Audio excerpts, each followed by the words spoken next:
The purpose of today's hearing is to examine the threats posed by the Chinese Communist Party to U.S. national security. I now recognize myself for an opening statement. Today's hearing focuses on the generational threat that the Chinese Communist Party poses to our homeland. The first step is to recognize the nature of our adversary. For decades, China has steadily pursued a long-term grand strategy to replace the United States as the leading global power. We cannot afford wishful thinking or willful ignorance about the nature of the Chinese regime and its ongoing efforts to undermine the United States. We also need proactive measures to counter the CCP's actions that jeopardize our homeland security, especially given that most of the threats they pose are unfolding now below the threshold of traditional conflict. One of our distinguished witnesses, Dr. Michael Pillsbury, has persuasively argued that China is engaged in a 100-year marathon, a grand strategy to surpass and overtake the United States on the world stage and reorder the world according to the CCP's priorities and their values. This long-term strategy is comprehensive. It is not limited to military capabilities. It includes the full range of economic, diplomatic, technological, and political competition. Critically, China is willing to play the long game and build up its power over the course of decades. The CCP's ultimate aim is not to enjoy a peaceful balance of power with the West, but to establish its position as the dominant world power. A world oriented around the vision and values of the CCP would look very different from the unparalleled freedom and prosperity produced by the Pax Americana. In contrast, the Chinese vision would mean a global order subordinate to the desires and the interest of a totalitarian communist regime. In recent years, the People's Republic of China has engaged in sustained campaigns of transnational repression, intellectual property theft, and espionage here in the United States.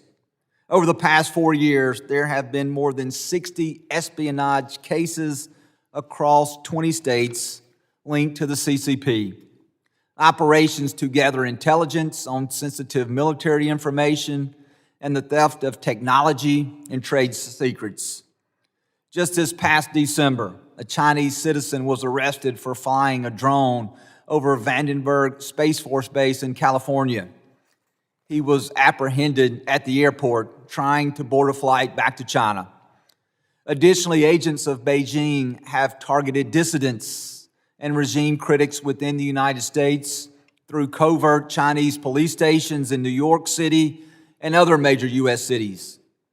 Espionage, including economic and technology theft, are key to the CCP strategy to undermine the United States while fueling its own technological advancement. Today, the United States remains unmatched as a hub for technological innovation, but the PRC routinely and systematically steals technology and research from American companies and universities for the benefit of the Chinese state industrial complex.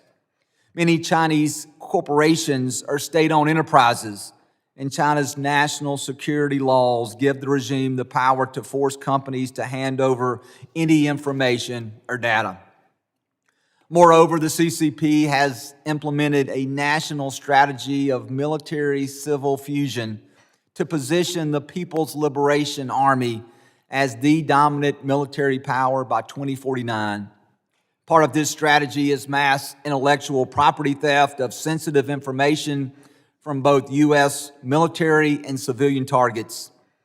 The CCP exploits American research and development to the tune of several $100 billion every single year. And this theft directly affects all Americans. As one of our witnesses today will state, these losses cost the average American family of four between $4,000 and $6,000 yearly. This is happening through traditional espionage tactics and target cyber attacks affecting industries engaged in innovative developments ranging from military technology and artificial intelligence to semiconductors and medical research. Here in the 119th Congress, this committee has the opportunity to advance significant legislation to counter the CCP's effort to undermine our national security.